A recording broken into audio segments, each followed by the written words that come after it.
had a boat, I'd go out on the ocean.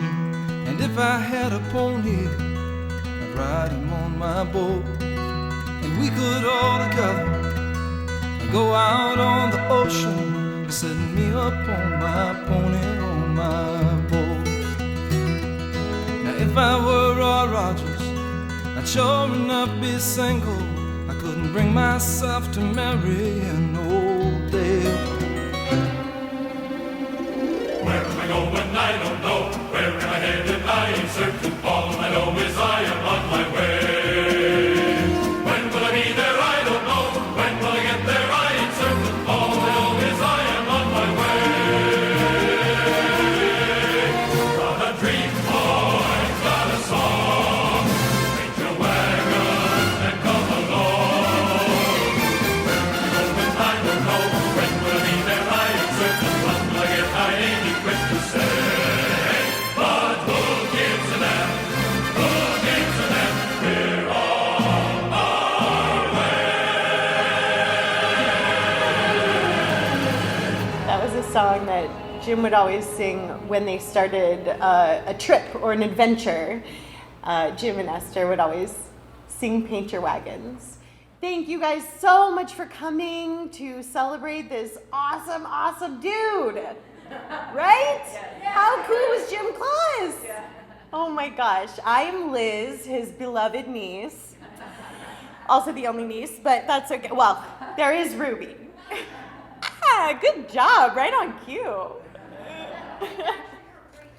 That is true. Good job.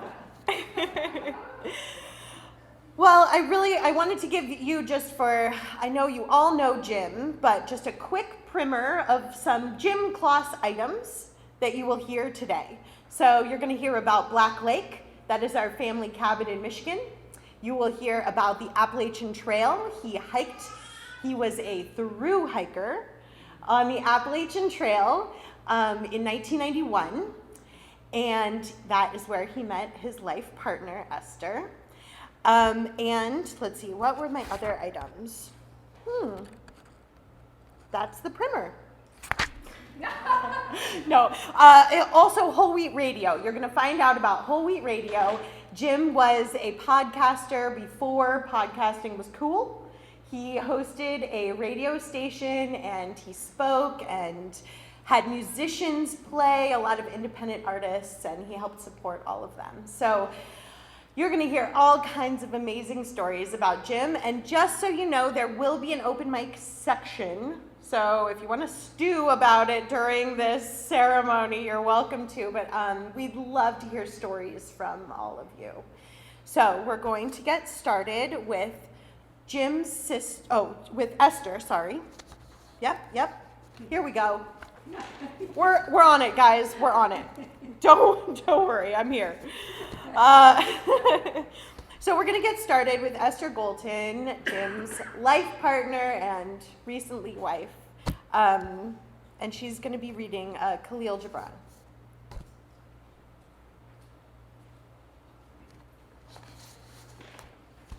Thank you all of you for coming from near and far to remember Jim. And thank you, family and friends, for all your support and help. I'm truly touched, and Jim would be as well. In 1991, while solo hiking the Appalachian Trail, Jim Kloss and I bumped into each other at the top of a fire tower in the Vermont woods. Jim had his boots off and was sitting there fluffing up those little loopy-loops on the inside of his hiking socks, theorizing his feet would feel better for it. We'd met a few times earlier on the trail, and I knew he was unusual. Funny, deep, smart, independent, almost reclusive, but when around other hikers, he was the witty, glittery-eyed life of the party. He was so curious about everything and asked great questions. When we first met in North Carolina, I'd learned he'd left his hotshot programmer career in his early 30s to touch a simpler life. He had sold his house and most of his material belongings, but had continued to go to the office while camping in a tent, marveling at all the money he was suddenly saving. He'd gathered inspiration from Native American literature and had embarked on his thru hike because he wanted to see what it would be like to live with only what he could fit on his back. We marveled together at how happy we were with less. We talked of nature, poetry, humor, the stars, music, pop culture, living unconventionally, the geologic timeline that puts us in our gloriously insignificant place. We noted we both used the same brand of trekking socks. I said, Red Feather, that was his name on the Appalachian Trail. Red Feather. Every time I meet up with you, I think we're on the brink of figuring it all out. We might just solve all the problems of the world. That was the beginning of our friendship, which a few years later blossomed into romance at Jim's cabin in the Maine woods, followed by 29 years of being very close life partners and eventually getting married just 6 years ago, just the two of us and Beta, our beloved dog, at the ceremony. We just didn't do anything the standard way. It was trail magic. I'm so lucky to have spent all these years with this man who I quickly realized would never be boring. He was the epitome of living life to its fullest and took me along on that ride. I'd keep you here till midnight if I tried to convey the giant scope of Jim's interests and the energy and excellence with which he pursued them. And I would barely touch the surface. I think ours was a great, adventurous love, bonded by our shared sense of wonder, wildlands, and whimsy. It was a great love, but not without its difficulties. I won't detail those, but I can say it took resolve to stay together, and I'm glad we did. With that perspective, I can segue to a poem by Khalil Gibran.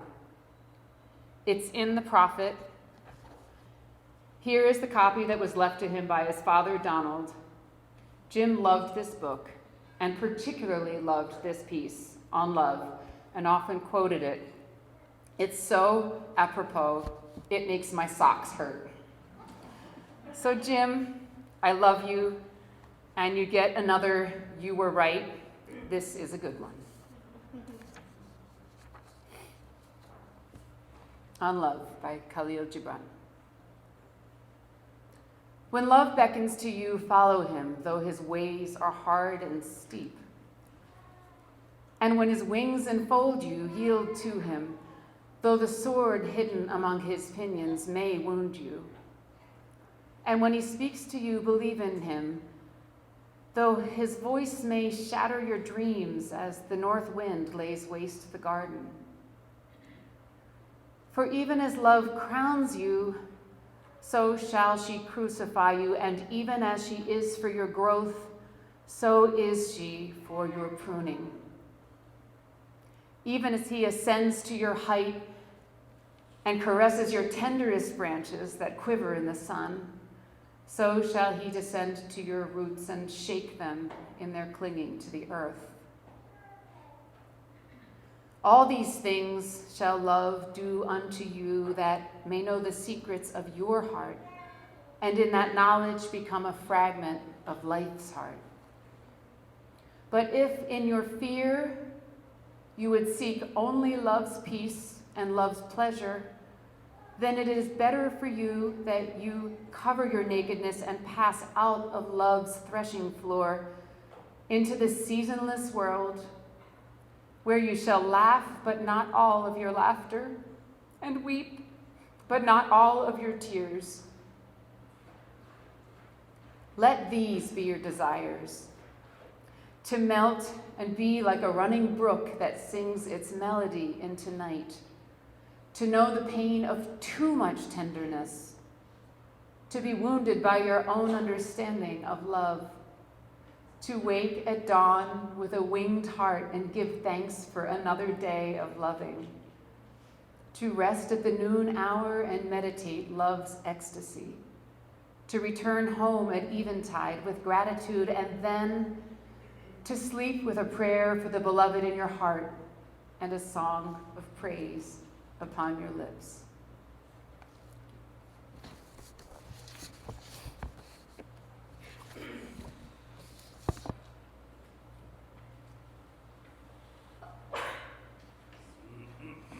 He was deep, huh? For real. Now I'd like to welcome Jim's sister, Suzanne, to do another reading of Khalil Gibran that is a very different one.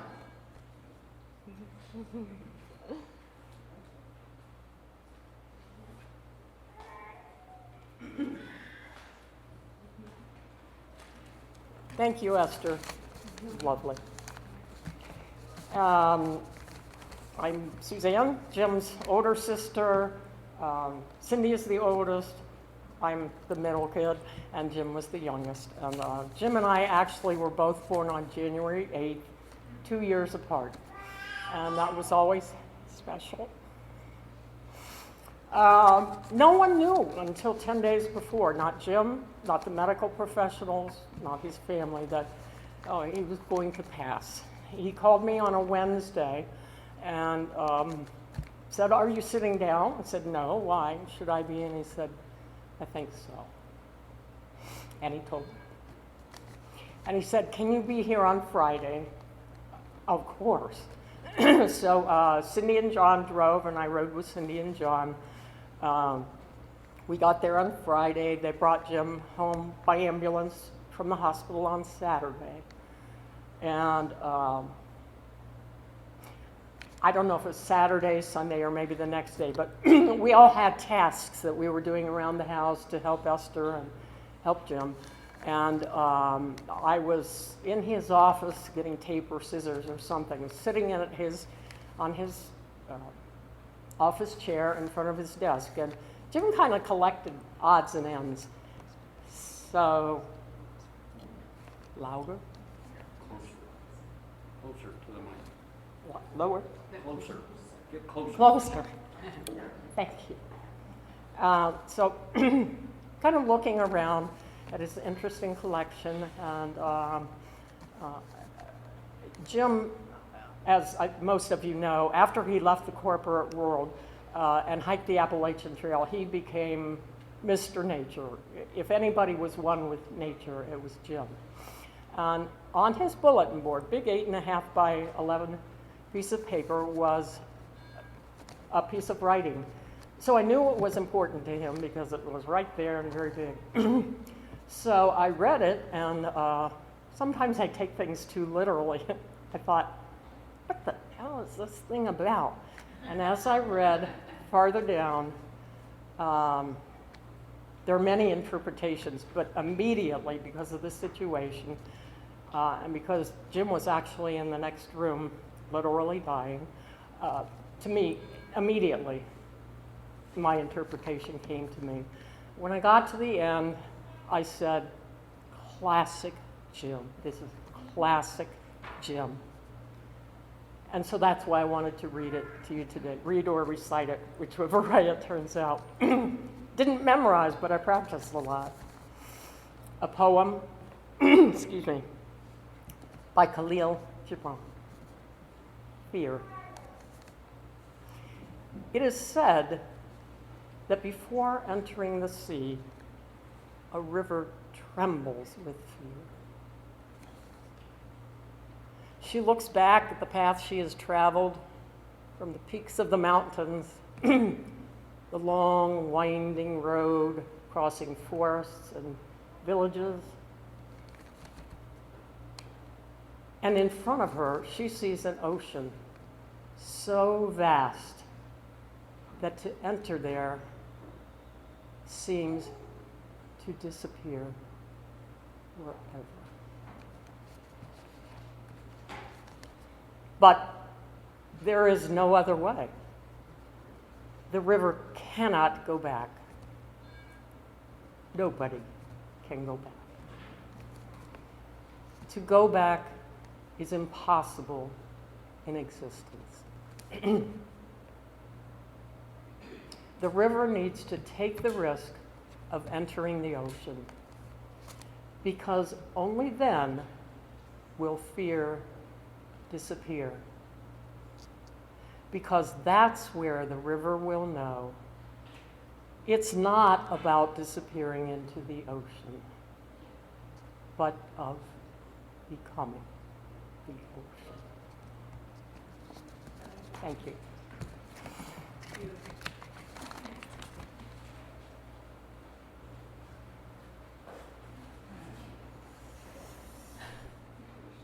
Thank you. That was lovely. That was really, really lovely. And now we have an amazing treat. We have a professional musician in our midst. We have Esther Golton coming back to play the flute for us. This is a piece called Brother James Eyre.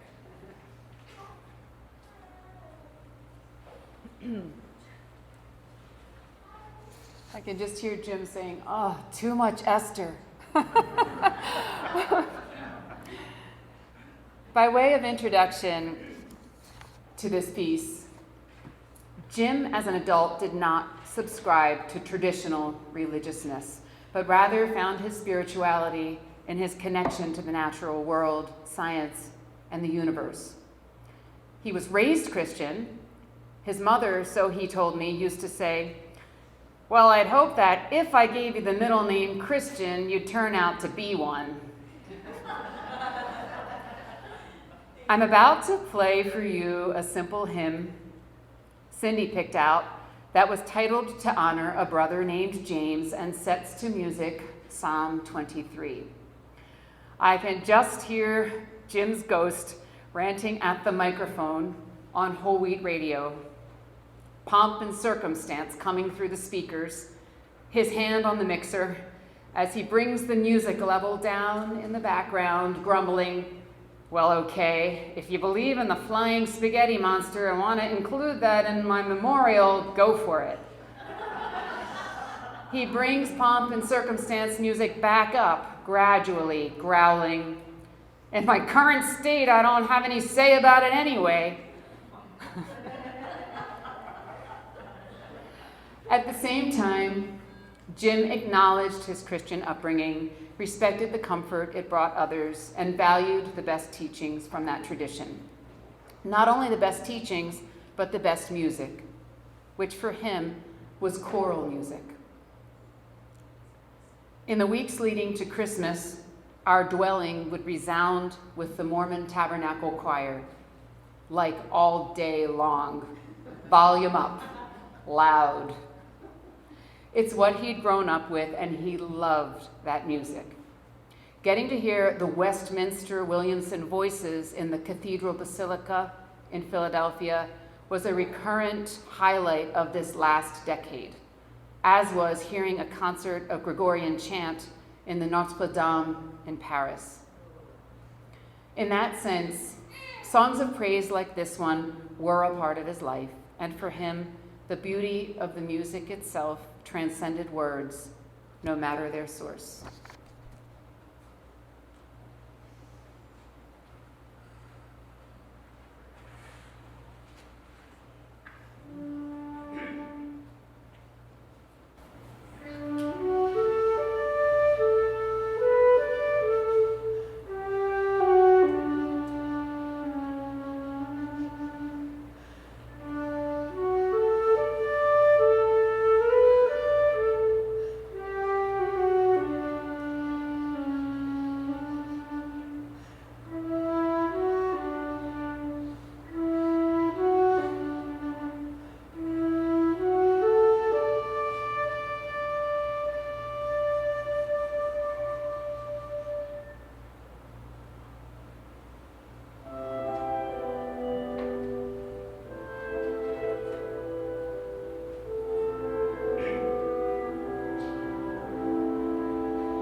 That was so beautiful. So now we have a video of Jim's life and friends and family, and in the middle of it, you will hear him speaking. It's from his radio show, from Whole Wheat Radio, and it felt like a very poignant piece of his speaking. And so when he starts talking, imagine him sitting in his new house in Allentown, in Ardentown, sorry, and it's picture windows, and they have this beautiful yard where all these squirrels and birds and everybody are flying in, and so Jim is at his microphone, and he's sort of greeting the day, and it's morning, and he's sort of narrating the birds coming and the squirrels and everybody in nature and what he's seeing that day and what it makes him feel. So that's a little bit of what's going to happen during the video. So.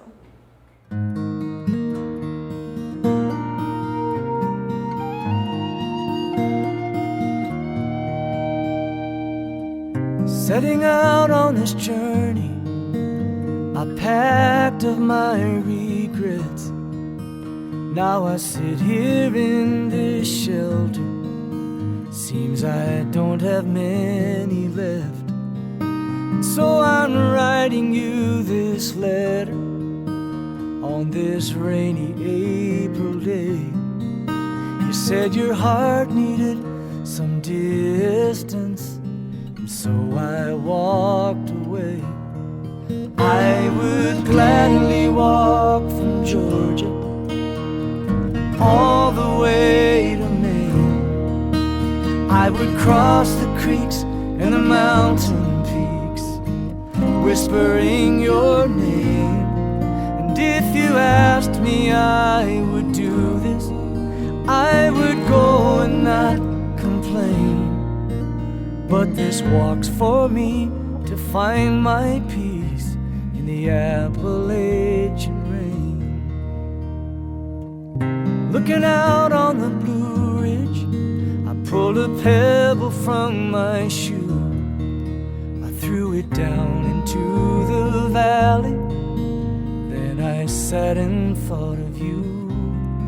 I wish somehow it was that easy to just let go of all the pain.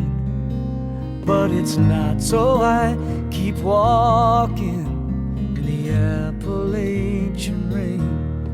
I would gladly walk from Georgia all the way to Maine. I would cross the creeks and the mountain peaks, whispering your name. And if you asked me, I would do this. I would go and not complain. But this walk's for me to find my peace in the Appalachian rain. You could meet me at Katahdin on that clear September day. But if you're not there where the trail ends, I'll still be okay. I hope you have a fun, wonderful day. I hope you're excited about something. I mean that sincerely. If there was a way that the karma and feelings could really be sensed, you would know that I hope you have a day of wonder. I hope you have a day of red-bellied woodpeckers and blue jays and, there's mourning dove and squirrels and things that just make you smile and give you joy. Know that there are other people out there. There really are. They may not be by your side. They may not be walking with you physically, but they are out there, and they're out there by the millions who feel the way you do, who laugh at the same things you would laugh at, who will see these gorgeous little tidbits of life today, sunshine that falls a certain way on a leaf, and go, ooh, they're there. They're with you. And all the bad, all the judgmentally, the bad people, they're there are not as many of them, and they don't have to be with you. All the good ancestors walk with you, and all the good currents, and maybe even all the good futures are walking with you. This is our time. This is our time on this earth. Let's enjoy it. And if you asked me, I would do this. I would go and not complain. But this walk's for me to find my peace in the Appalachian rain. This walk's for me to find my peace in the Appalachian rain.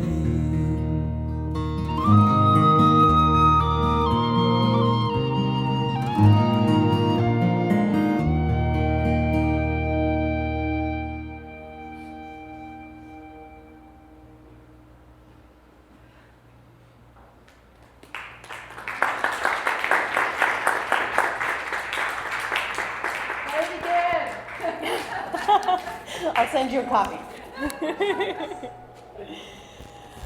Oh, okay. Now is the open mic portion of our performance.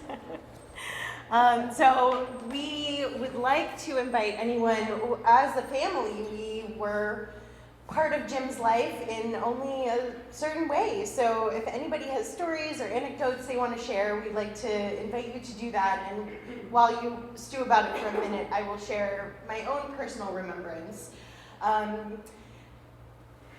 Jim didn't always live nearby, so he always sent us big packages, a big box for Christmas.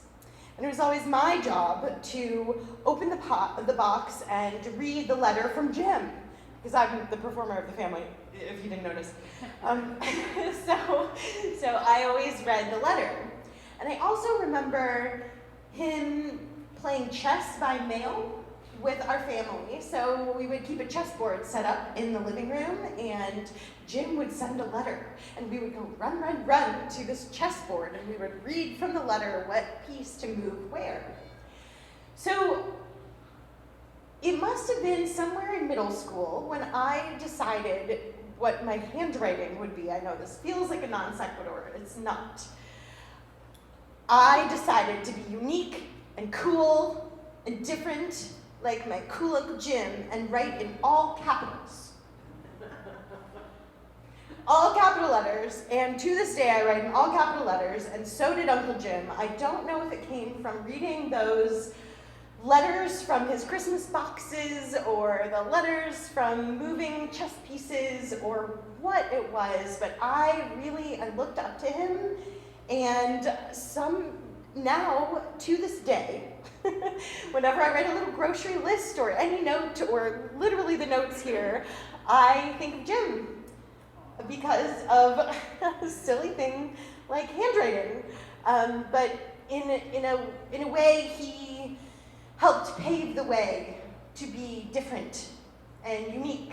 And I live in Los Angeles now, and I don't have a real job, and I'm an artist, and because Jim made it okay.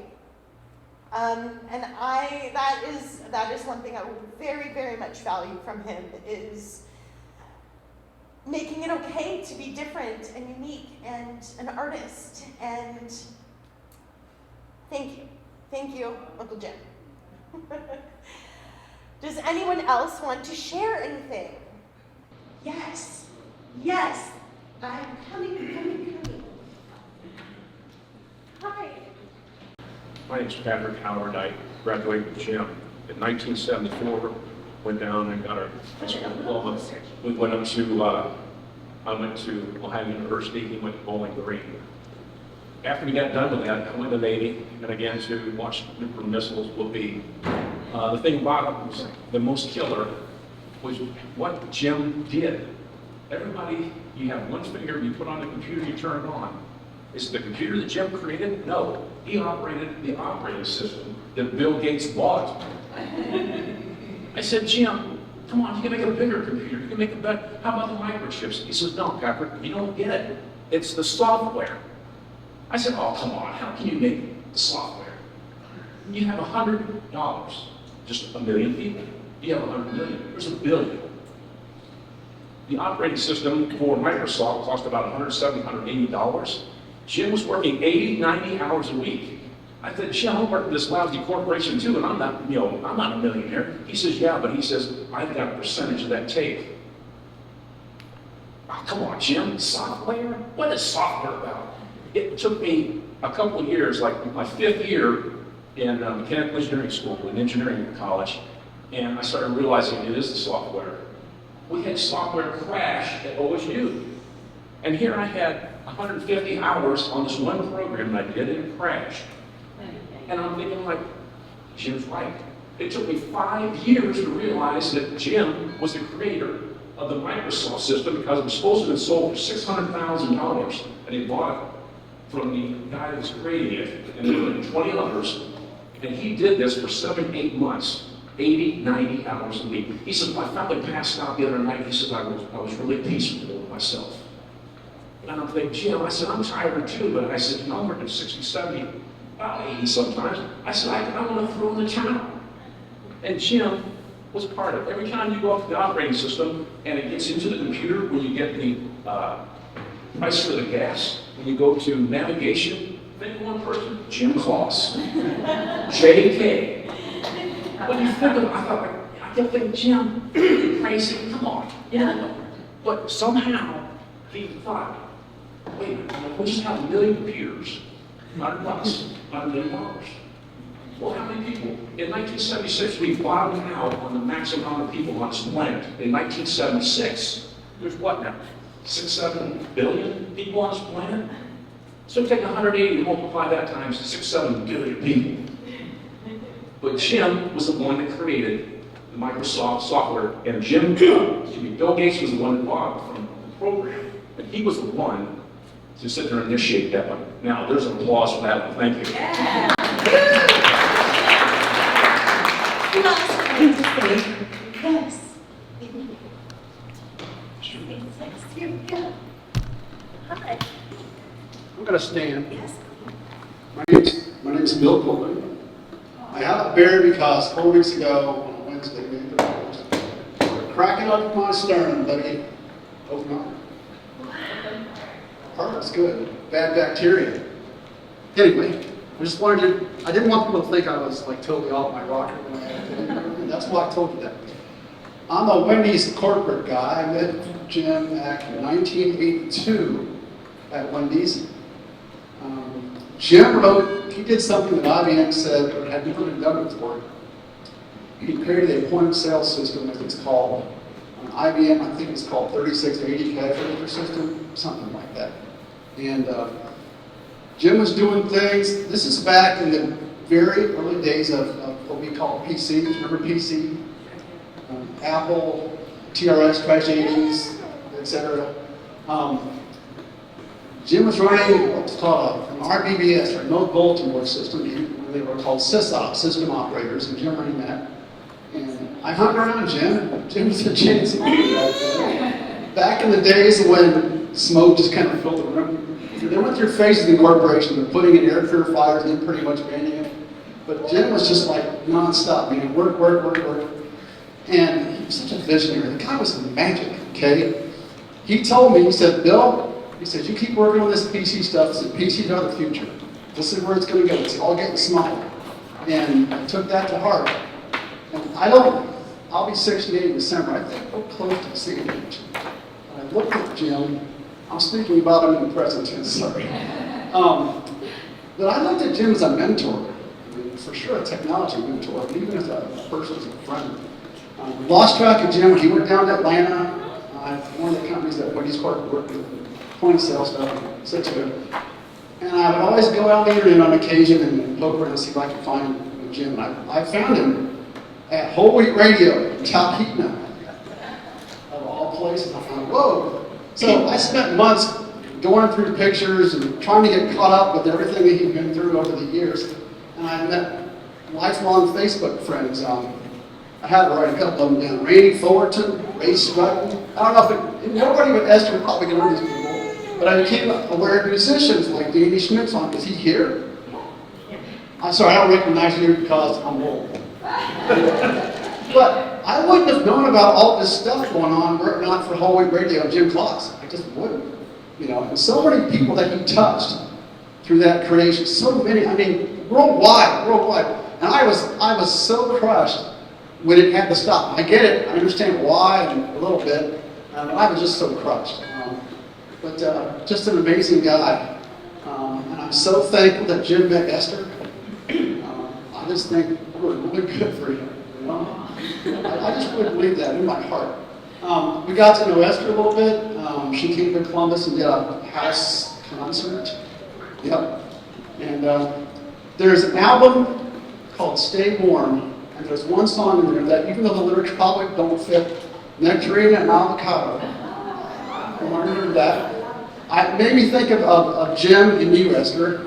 And the way the song ends up is something about they found each other's heart-shaped pit was good. And that just fits you guys. Wish you, Jim.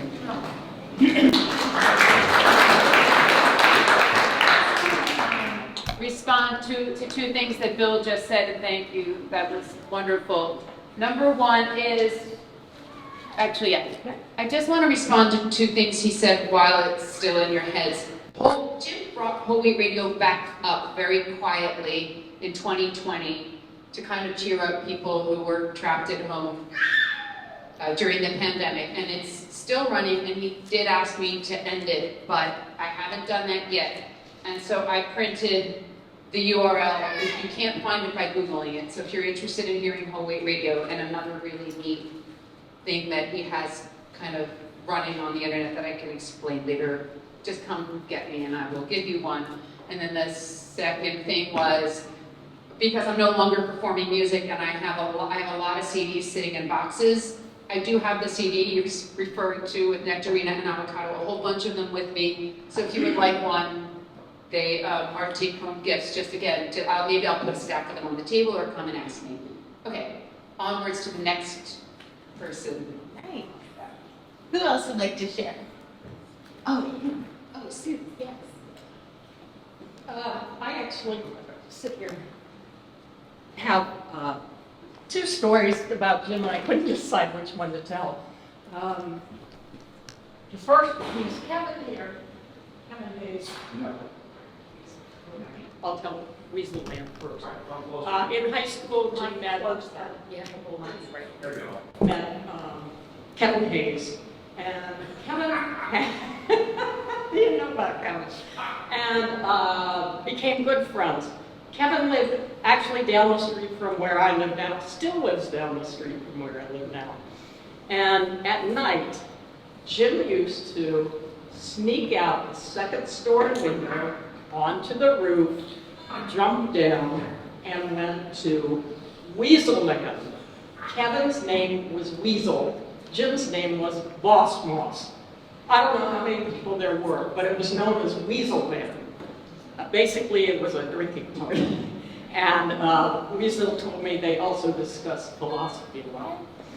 So Jim would do this many nights a week. He would be going all night, and sometimes he would forget his key to let himself back in. I was on the first floor, so he'd come and knock on my window, let me in. When he did this, he was upstairs, he would put pillows under his blankets so it looked like he was in bed and play music really loud. I don't know why, but for some reason one night, my father, who had a temper, went up there. And Jim was not there, and there were the pillows and so on. He came down and woke me up and said, "Do you know where your brother is?" I didn't want to lie to my father, but I didn't want to rat on Jim. But my father was scarier. I said, "I don't know, but I think sometimes maybe he goes down to Weasel Land." I don't know how they knew where Weasel lived, but my mom and dad got in the car, drove down there, and Weasel says, "Your father came down in the basement, and he jerked him out of there. He was so mad. Brought him home, and honestly, I don't know what his punishment was. I'm sure it was harsh. But on the way home, in the car, my mother said to Jim, "What have you been drinking?" "Kool-Aid."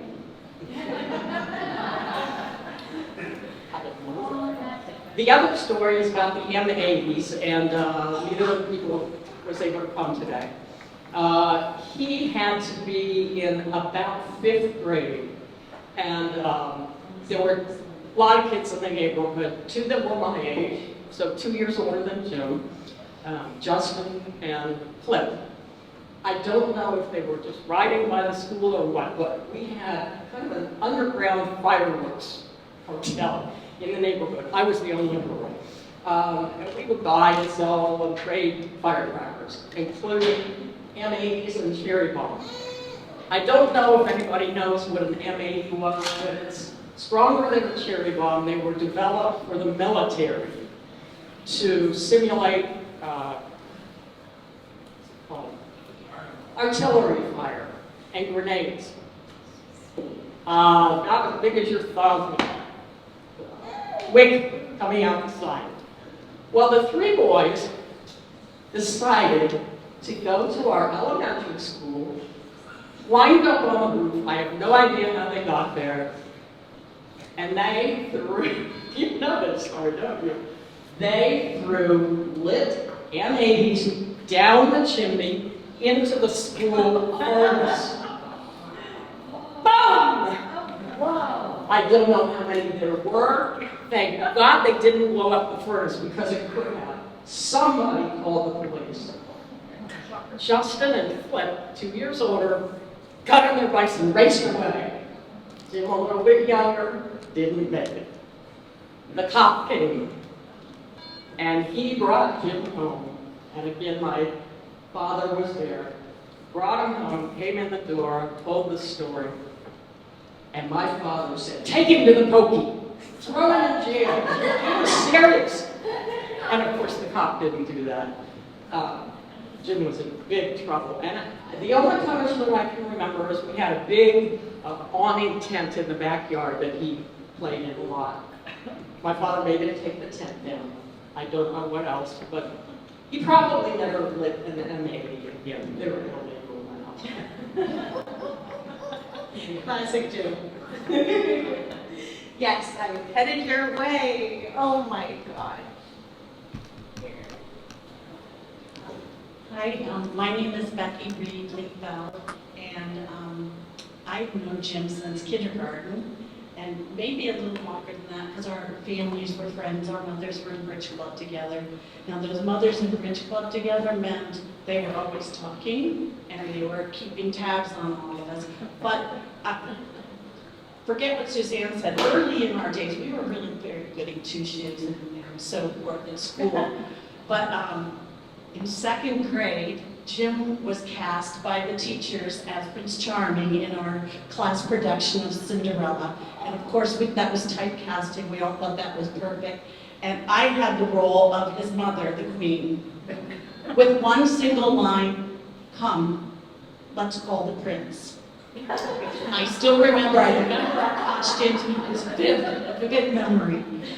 By the time we were in 6th grade, there were a group of us that ran around together, and I can remember in 6th grade we got caught throwing snowballs on the playground. This was a big deal, and we were lined up against the wall, and everyone was taken in, and we were left out there to just stew. And then they marched us in front of the class and lined us up with our coats on, and it was probably like 90 degrees in the classroom with these coats on. We're all sweating, and then the teacher asked the profound question, "Why did you throw the snowballs?" And went through and made each of us tell, and I think we pointed, because Jim did.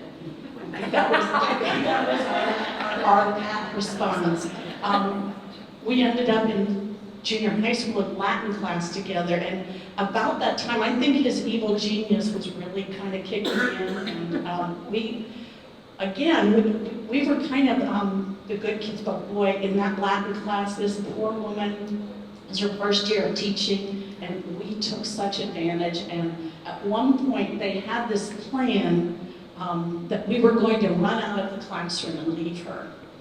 And they got me to go to the office, and there were only like 7 or 8 of us in this class, and they said, they trust you, go in and get her out of the room. They wanted me to have them send a slip in that she got a phone call.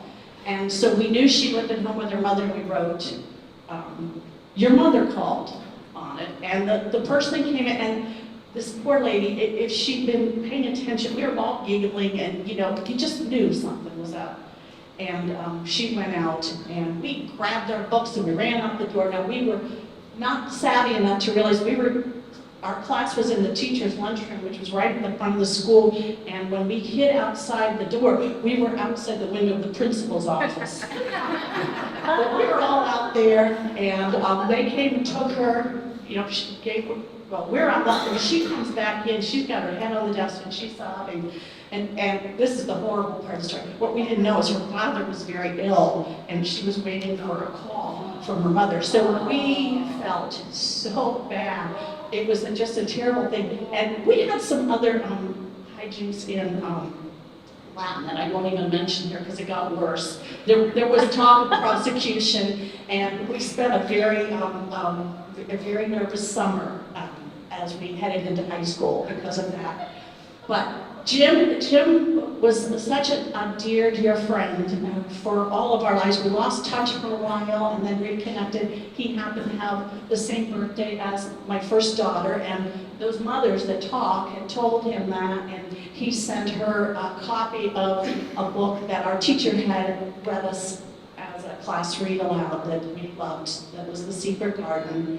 And so he sent that to her, and that kind of sparked the reconnection. We've stayed in touch since, and I've gotten to know Esther and so forth. But he is a truly treasured friend for life.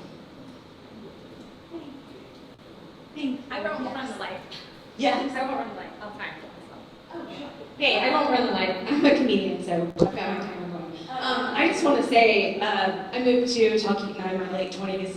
I lived in Alaska before, moved to Asheville, hiked in the Appalachian Trail, sprained my ankle, came off the trail, ended up back in Alaska. I did sprain my ankle yesterday in New York, so trend. So I ended up in Alaska and was doing whatever I could to survive, to live there, and Esther and Jim made it so that I could live there. They gave an artist who has a degree in creative writing from the University of Georgia, go Dogs, a chance. And also I taught CPR classes and first aid to the community members, because when you go up to Alaska, if you're old, no offense, but if you're really old and it's beautiful and gasp and you're like, oh my gosh, heart attack. So I taught first aid to help make sure everybody got back out of Alaska, back home. It's not funny here, I guess, but my dad's got no trouble, so I think I'm joke about it. I've been thinking a lot about the two of them, and I'm just grateful. I'm grateful to Whole Wheat Radio, of course, and it's, of course, beautiful just to see people here from all walks of life sharing stories. So thank you all for having us here. Thank you. Okay. Yes. Absolutely. We will do one more remembrance. Oh, wait a minute.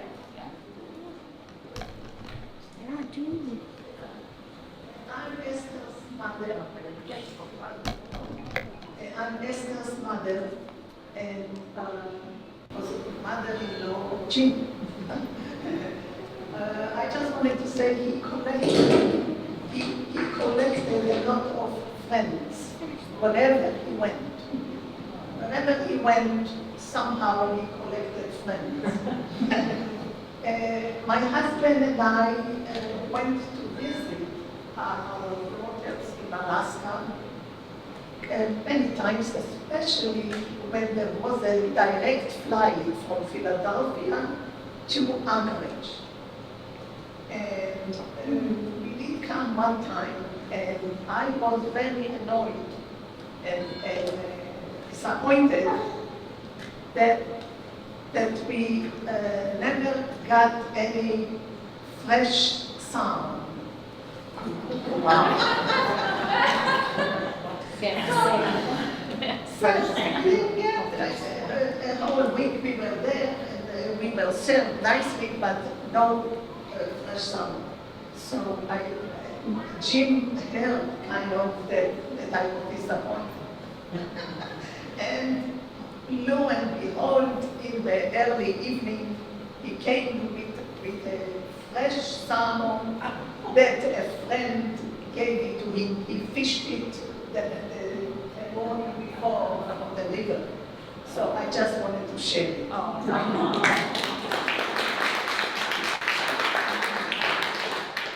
And Jean, did you want to say something? I don't mean to put you on the spot. So you've heard people allude to the rapid and severe transition that Jim made going from the corporate world to, hunting and giving up that type of life and going to hike that Appalachian Trail and doing all these adventures. He said, well, I was working with him in Atlanta when it happened. Got to know him real well. He was my boss for a while.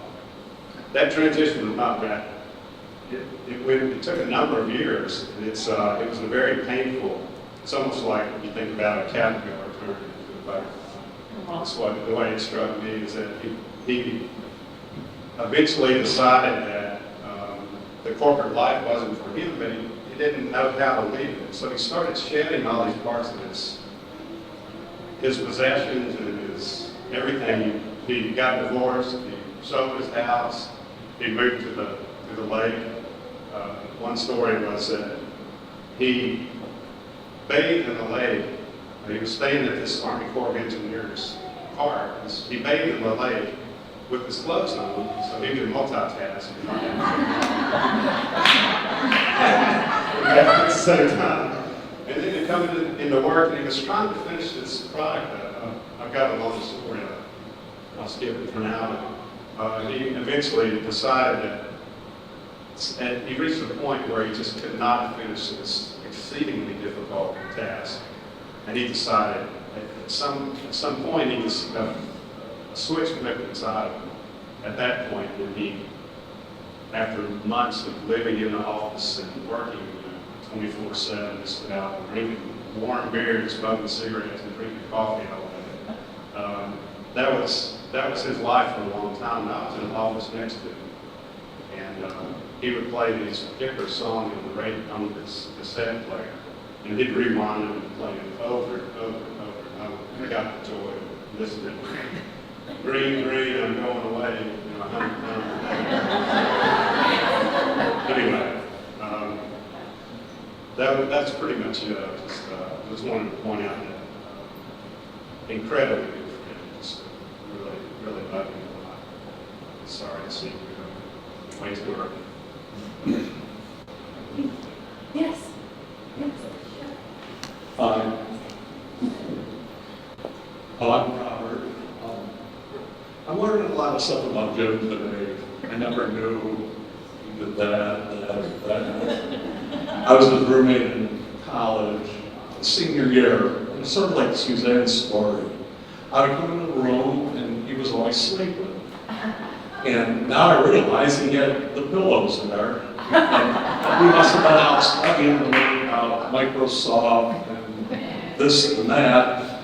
And it's like, well, that's not the year with him. I didn't know what he looked like until today. But we became good friends, even though I didn't know nothing about him. But he was very special in my heart, and I just love him. So,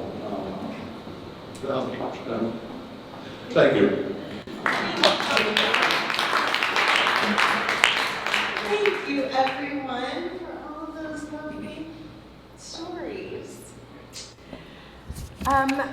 Now I would like to introduce Danny Schmidt and Harry Elkin. They are dear friends of Jim's and representative of the amazing independent musicians that made Holy Radio so special.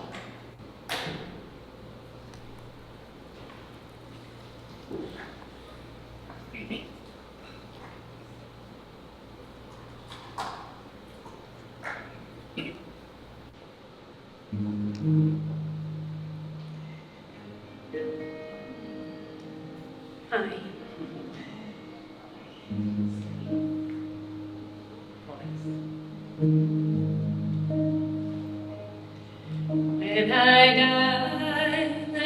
them judge me by my company of friends. Let them know me as the footprints that I've left upon the sand. Let them laugh through all the laughter. Let them cry for laughter's end.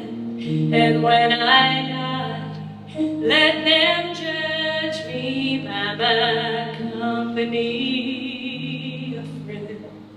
And when I die, let them toast to all the things that I believe.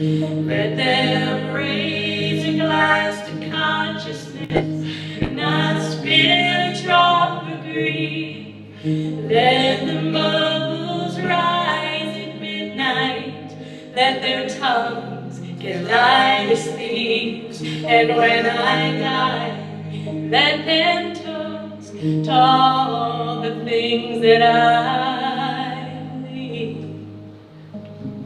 'Cause I believe in restless hunger. I believe in red balloons. I believe in private thunder. In the end, I do believe, and I believe in inspiration. I believe in lightning bugs. I believe in slow creation. In the end, I do believe, and I believe in ink on paper. I believe in lips on ears.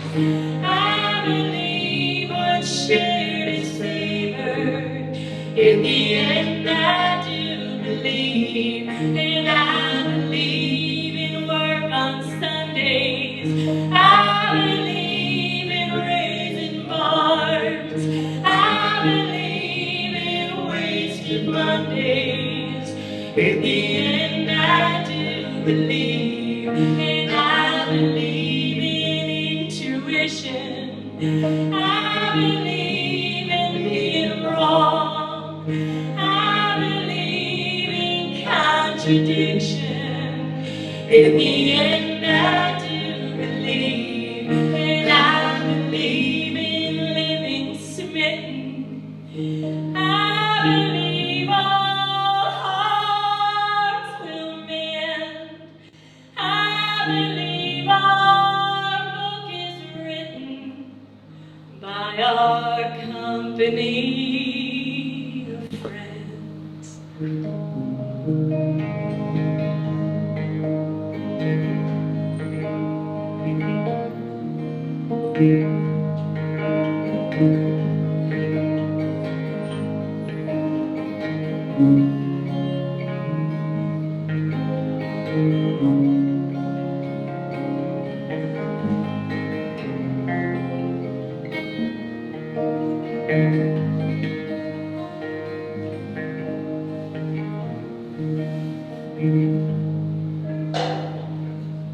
So when I die, let them judge me by my company of friends.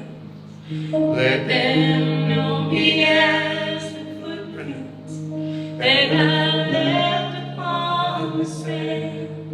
Let them laugh for all the laughter. Let them cry for laughter's end.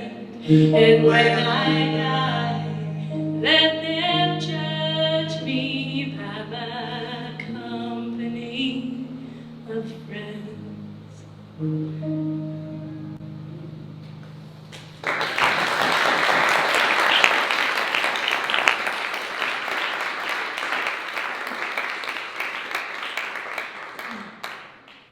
So beautiful. And now I would like to welcome Jim's brother-in-law, John Lytle, my father, to read Gone from My Sight by Henry Van Dyke.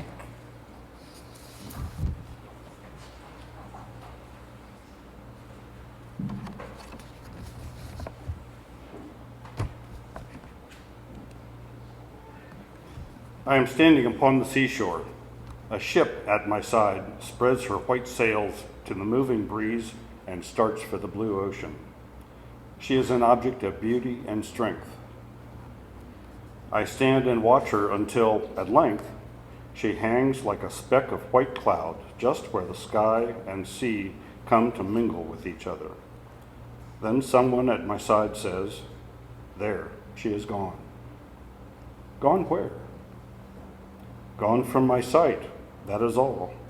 She is just as large in mast, gull, and spar as she was when she left my side. And she is just as able to bear her load of living freight to her destined port. Her diminished size is in me, not in her. And just at the moment when someone says, "There, she is gone," there are otherwise watching her coming, and other voices ready to take up the glad shout. "Here she comes."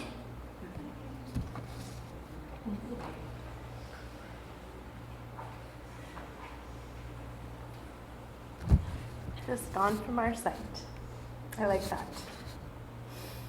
And now I'd like to welcome my brother, Jim's nephew, Peter Light. Good afternoon. This is a Gaelic blessing. Deep peace of the running wave to you. Deep peace of the flowing air to you. Deep peace of the quiet earth to you. Deep peace of the shining stars to you. Deep peace of the gentle night to you.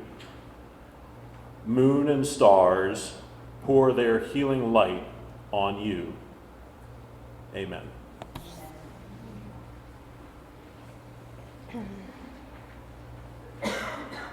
And now I'd like to welcome Jim's other sister, Cindy, to do the closing.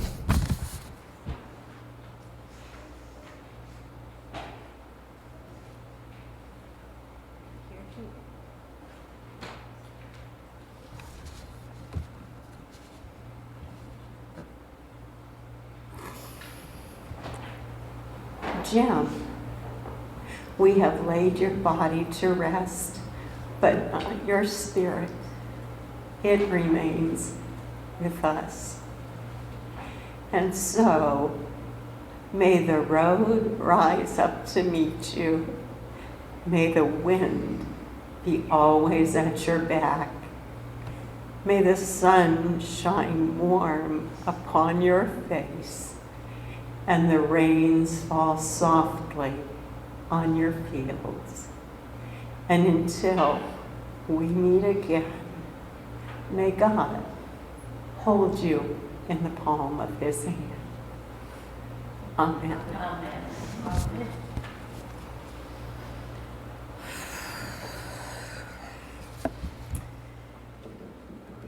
So we're going to end on another recording of Jim. He and Esther sang Sweet Baby James, and he wrote his own lyrics to this song. So that is what we're going to close with. But before we close, I just want to say thank you so much for coming to celebrate this awesome dude, right? Really, really cool guy. And we're going to welcome you to have lunch. And because he loved nature, he loved the outdoors and learning, we would like all of you to feel free and explore this beautiful place. And feel free and explore some of the exhibits here at the Audubon Center. It is so cool. What? Poem fishing. Poem fishing. There's poem fishing. Yeah. I mean, what's cooler than that? I am going to read this one little piece that Jim actually wrote what he wanted for this ceremony in 2011. He planned ahead. So he says, doesn't matter when it happens in relation to my ashes. Sure, scatter some at Black Lake or in Paris or drop some from a kite. Once the ashes are gone, it's okay. It's more so they can have some memories of fun stuff I like to do than any other reason. But just have some great music. Beethoven's Fifth in its entirety would be cool. Glenn Gould, stuff that reaches for perfection and excellence. Show films like Good Night and Good Luck, No Talking Necessary. Whoops, sorry, Jim. Some great short poetry printed out, which we do have. Copies of The Sun magazine for everyone. Sorry, we didn't do that. Something unusual, not so traditional in sorrow, an educational experience, a chance for everyone to gaze at the geologic timeline, which we do have, a geologic timeline, and contemplate our microscopically short time on this planet, and then go out and do something good and nice for other people. So we have Morning Glory seeds on your tables. And because Jim was a gardener and he loved to grow things, we'd love you to grow something in honor of Jim Kloss. So here is Sweet Baby James. This is probably a somewhat familiar song to some of you. There is an old hippie, he lives up the tracks. His ducks and his flowers are his only companions. He works in his garden and he sleeps in his cabin, waiting for nothing and nothing to change. And as the moon rises, he sits by his stove, dreaming about pumpkins, tomatoes, and beets. And closes his eyes as the magpies retire. He sings out a song which is soft, but it's clear, as if maybe someone could hear. Good night, roadhouse ladies, and rockabye, sweet baby James. Deep greens and blues are the colors I choose. Won't you let me go down in my dreams and rockabye, sweet baby James.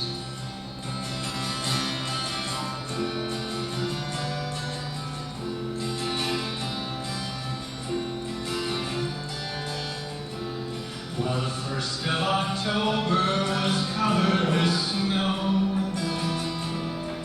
So was the parks from Talkeetna to Healy. Denali seemed dreamlike cause the road was so empty. 10 miles behind me, the auroras aglow.